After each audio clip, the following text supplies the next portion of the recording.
Hi hello, health ടിപ്സിലേക്ക് സ്വാഗതം.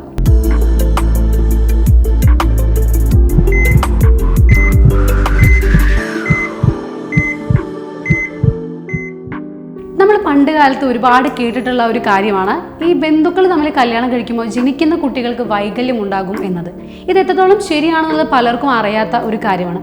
അപ്പോൾ ഇന്നത്തെ ഹെൽത്ത് ടിപ്സിൽ അതിനെക്കുറിച്ചുള്ള കാര്യങ്ങൾ നമുക്കൊന്ന് നോക്കാം. ജീനുകളുടെ സ്വാധീനം. ഓരോ ജീനുകളിലും ചിലത് പങ്കിടുന്നതിന് രക്തബിന്ദുക്കൾ ഒരുപോലെ കാണപ്പെടും. ഒരു വ്യക്തിയുടെ സ്വഭാവ സവിശേഷതകളും പാരമ്പര്യമായി ലഭിച്ചേക്കുന്ന മറ്റു ഘടകങ്ങളും നിർണ്ണയിക്കുന്ന ജൈവ കോഡുകളാണ് ജീനുകൾ.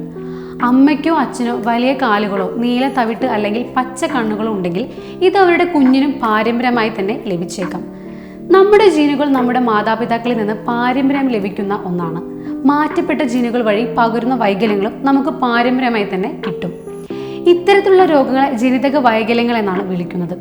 ഈ ജനിതക വൈകല്യങ്ങൾ ശിശുക്കൾക്കും കുട്ടികൾക്കും ദീർഘകാല വൈകല്യമോ അല്ലെങ്കിൽ അസുഖമോ മൂലം മരിക്കുന്നതോ ആകാം.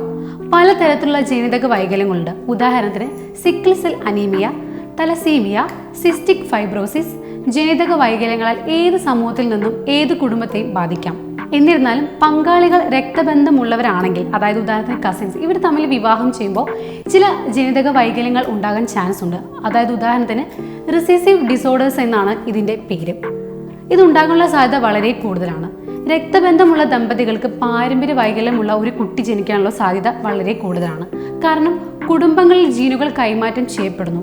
അതിനാൽ ഒരു സഹോദരനും സഹോദരിയും മാറിയ ജീനിന്റെ വാഹകരാണെങ്കിൽ അവരുടെ കുട്ടികളും മാറിയ ജീനിന്റെ വാഹകർ തന്നെയായിരിക്കും. അവരുടെ മക്കൾ ബന്ധുക്കൾ വിവാഹം കഴിക്കുകയാണെങ്കിൽ അവർക്ക് പാരമ്പര്യമായിട്ടുള്ള ഡിസോർഡേഴ്സ് ഉണ്ടാകാൻ സാധ്യതയും വളരെ കൂടുതലാണ്. ബന്ധമില്ലാത്ത ദമ്പതികൾക്ക് ജനിക്കുന്ന ഓരോ 100 കുഞ്ഞുങ്ങളിലും 3-ൽ താഴെ കുഞ്ഞുങ്ങൾക്ക് പാരമ്പര്യ വൈകല്യം ഉണ്ടാകുമെന്നാണ് പറയുന്നത്. എന്നാൽ രക്തബന്ധമുള്ള ദമ്പതികൾക്ക് ജനിക്കുന്ന ഓരോ 100 കുട്ടികളിലും 5 മുതൽ 6 വരെയുള്ള കുഞ്ഞുങ്ങളിൽ പാരമ്പര്യ വൈകല്യങ്ങളും ജനിക്കുമെന്നും ഗവേഷകർ തെളിയിച്ചിട്ടുണ്ട്. അപ്പോൾ എല്ലാവർക്കും സംശയങ്ങളൊക്കെ മാറിയെന്ന് വിചാരിക്കുന്നു.